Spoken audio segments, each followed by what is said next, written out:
Dungeons & Dragons is the pinnacle of fantastical tabletop RPG adventuring without question. New to the Dungeons & Dragon world at least, developers Larian Studios are opening the gate a third time in this unforgettable realm, dropping the more complex AD&D rules set the original Baldur's Gate title used from 98 Origins to the early 2000s, powered by their own Divinity 4 engine supporting dual APIs in DX11 and Vulkan, a vast cast of characters and stories to tell, 4-clan multiplayer and groundbreaking split-screen co-op, and more. So let's roll the IGN performance review dice and see if the numbers equal success.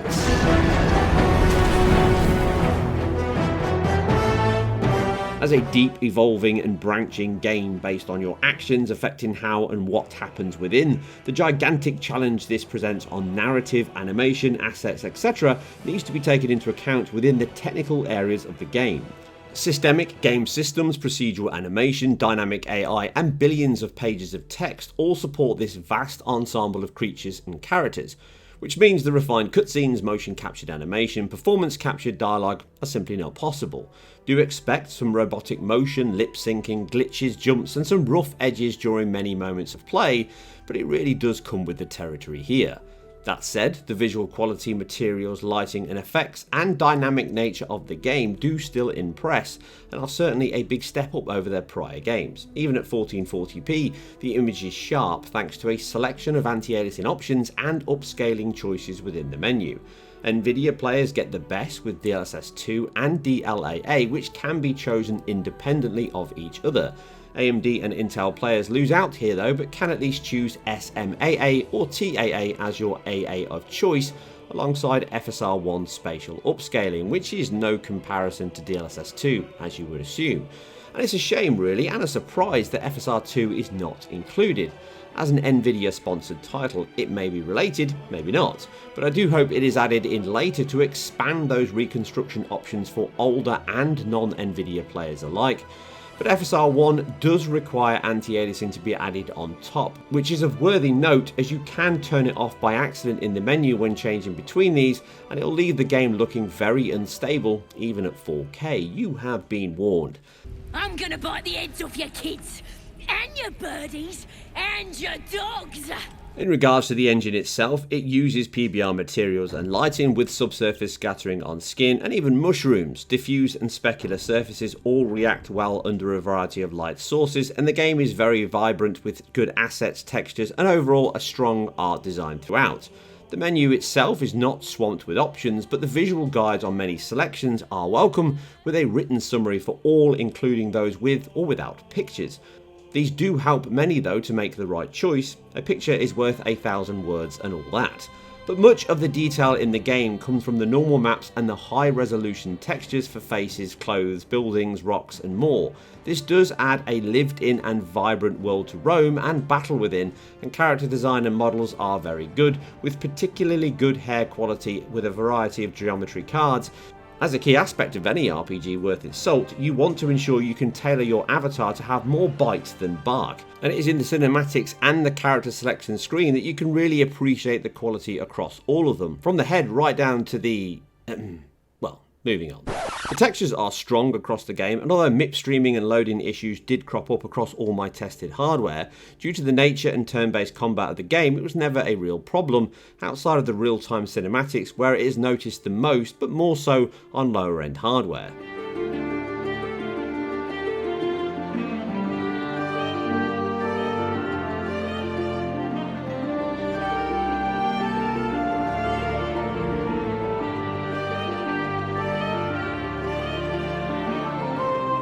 Now the game does benefit from a higher resolution due to the fine details in textures, hair and the high frequency use across the game's display. In comparison of all options on PC, unsurprisingly DLAA comes out on top at the biggest performance penalty at 4K resolutions, but stability and detail are pin sharp. The next rung down is DLSS 2 quality mode, which although a 1440p base, it can look sharper and more stable than the game running at 4K TAA, but it offers up a huge performance boost over that mode and DLAA of 42 and 54% respectively. In between these comes FSR1 Ultra Quality with TAA enabled, which although it has slightly worse IQ than DLSS quality and a small 8% performance cost over that mode, it does improve over native 4K due to the sharpness of the image and 31% better performance due to its 2954 by 1662 base output. The sharpening options can be tweaked in the menu, but AMD CAS sharpening can only be applied when DLSS or FSR1 is disabled. Moving through the settings, we do not really see huge impacts to image quality and details in general until medium and low. The impact between ultra and high is mostly textures, fog volumes and clouds, with other options of bloom, depth of field quality and subsurface scattering being areas to tweak if you need that GPU performance back. As you move down the scale, high to medium is mostly shadows and clutter in the world, with the biggest gaps coming from medium to low, with stark reductions in shadow, object triangle count, ambient occlusion, textures and world density. As such, as long as you keep textures, model details, shadows at medium and ambient occlusion on, the cost versus visual impact is more than worth it when GPU constrained. As my Steam Deck optimized settings here show, these are also perfect for all low to medium GPUs, with the extra grunt used to bump up resolution on top of that if you have it. As you see here with some comparisons between PC's Ultra at 4K and FSR1 1080p, on the Steam Deck optimized settings, the trade-off can be hard to notice at times, and it certainly pays off in performance, although not all hits in that area are GPU related.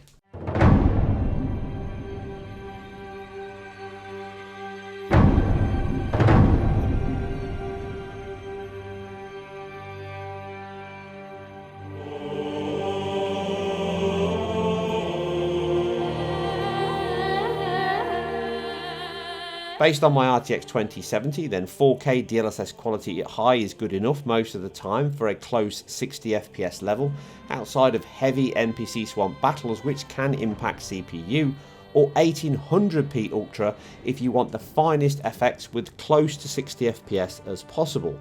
On more powerful hardware in my RX 6800 with a Zen 5600X, we can go to 4K FSR1 Ultra Quality Max settings and keep a lock on that 60 FPS more often, even during CPU heavy moments due to the extra IPC and clock speeds it has, even with 2 less cores. Vulkan is better than DirectX 11 on average due to better CPU and GPU utilization in my tests shown here. Even in CPU bound sections, as here with my 2700X, we can see between 8 and 10% better performance in Vulkan's favour. However, I recommend DirectX 11 for Nvidia players specifically, as it crashed often on my RTX machine, and even AMD players get a better delivery of Vulkan, but it still crashed a few times for me to not recommend it, and it caused many bugs on the Steam Deck when forced on. The team have noted that Vulkan is still in its beta state, so once these driver issues are ironed out, it would likely be the recommended API for all PC players. Now, the Steam Deck represents the low end, obviously, but loses none of the brilliance and quality Larian have produced here. Using my optimized settings, you can cap at 30 FPS and most of the time stay above that level to never feel bad. However, turning on TAA has a small but noticeable impact to performance of around 6%, which can be enough to cause GPU drops under that 30 FPS target. Using SMAA or dropping FSR1 down to performance can claw some of that back, but in handheld mode on an 800p screen, I preferred the sharper but less stable TAA off option at the higher resolution it offers, as it does not stand out as much in your hand. The game will stutter at times though, and just as it does on high-end PC, these are CPU and memory related. During the bigger NPC battles, do expect some 50 to 100 millisecond stutters between turns as the engine processes the next moves of the NPCs, but it can also have memory streaming hits across the world as you walk into new areas. This happens even on higher end hardware, but it is reduced the more powerful your CPU and memory is. As is always the case with a logic-heavy dynamic game like this, CPU demands are high, and being DirectX 11 really at the moment, this means it can become single-thread bound at times due to the main worker render thread holding up the other cores, although it does make good utilization of multiple cores, but it can occur from time to time. You are my thrall. Vlaakith blesses me this day. Together. Now, one big talking point of the game is the complete local co-op split screen mode that accompanies the online 4-player clans. On PC, this is accessed simply by connecting 2 controllers. You can't use keyboard with this, and at any time during the game you can then join in and even create a new member as you do. Be aware though, the cost of this is very high, as the game is running the entire game logic and rendering twice, as there are no limits on what you can both do during split screen, which means dual cutscenes, battles and exploration are possible. If you are in the same area, then cutscenes run full screen, but if not, they remain split. Using my 2070 as an example, 4K DLSS quality maximum loses 51% of its performance, showing that the dual screens require 2 times the performance. Quelle surprise. Dropping down to 1080p DLSS quality returns us most of that impact, but even here do expect the demands at times to push it down to the 30s. As such, I recommend that unless you have the highest end hardware, you target 30 FPS and then increase the resolution as much as possible. The technical achievement and sheer amount of data management and memory demands here are worthy of exceptional praise indeed. This is not like a split screen racer, as the game is running twice for all intents and purposes, and even during 2 hours of dual play on both my RX 6800 and RTX 2070, it never crashed once, so long as you're in DX11 mode. And hang you by your guts. They'll peel your face off and nail it to a wall. Now, the team have been very honest on the impact this mode has had on the Series S version, with it causing a delay on the Xbox release, as noted on their site blog. Using the Steam Deck, which also has this option disabled, but you can enable it with a small command, which I do not recommend, but I have done here for testing, and the cost is as large as they stated. We can see the performance in this mode is completely memory bound in bandwidth and footprint.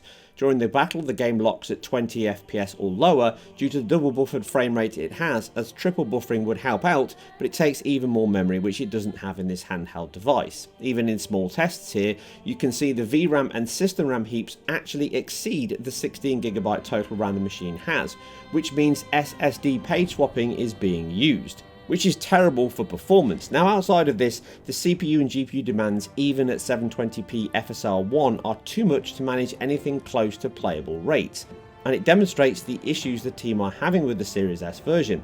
Recall the console has less RAM than the Steam Deck, with 10GB total and only 8GB available to the game, which is split between VRAM, the lion's share, and the game itself.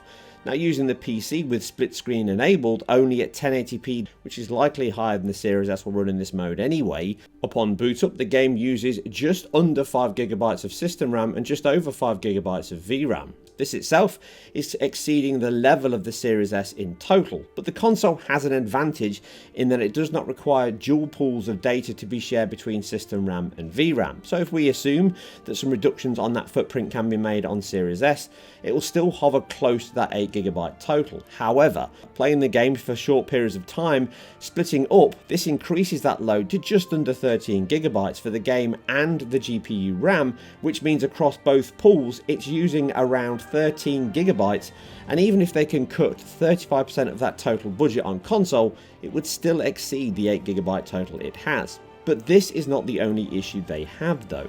Bandwidth demands are very high here. The 480p Steam Deck version here, with approximately 88GB of bandwidth, is often in the teens and single digits. The Series S has approximately 2.5 times that bandwidth, which means all things being equal, it would have similar performance levels as you see here at only 1440p by 810. This is not an exhaustive test by any means, but it does show that the DX11 path the consoles will use and the memory footprint of the S, they do need far more optimization to get this to work at playable levels, and these Steam Deck and PC tests reinforce that. The team are committed to getting the game working, and hopefully Series S and X players who aren't impacted by this issue can get hands on the title later this year or early next, and PlayStation 5 players get to play it next month. Madness, Korga. She's just a what, Wrath? A thief? A poison? A threat?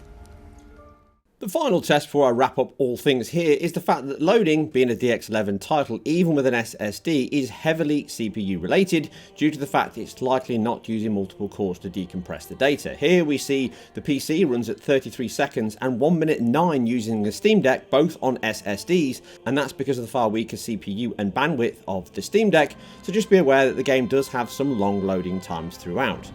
So, Baldur's Gate 3 is, in my opinion, the pinnacle of the Dungeons & Dragons genre. It's a shame the advanced Dungeons & Dragons rules were not included, even if it was an option, but the complexity to add that would be very large, I am fully aware. That said, the game really delivers on the imagination we had as kids playing on the tabletop cards and miniatures we brought to life in our own heads. Yes, the game has come out of early access, but it still has a few bugs and issues and glitches as I mentioned, but it really is part and parcel of a game that's heavily dynamic and data driven as this. The fact that the only reconstruction technique is DLSS 2, with FSR 1 being okay but certainly not up with FSR 2, means AMD, Intel and older Nvidia players lose out. So hopefully this is something the team can add later. With lots of patches coming even during this review period, I'm sure that the single player and split screen will all benefit from these updates. Fundamentally though, if you are on the lookout for a new Dungeons & Dragons game, then Baldur's Gate 3 is an absolute work of art. Visually very impressive and well constructed,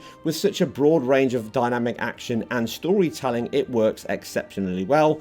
The music and voice acting is superb, and fundamentally this is a high quality product that has taken time and passion, and that is seen in every aspect of the title.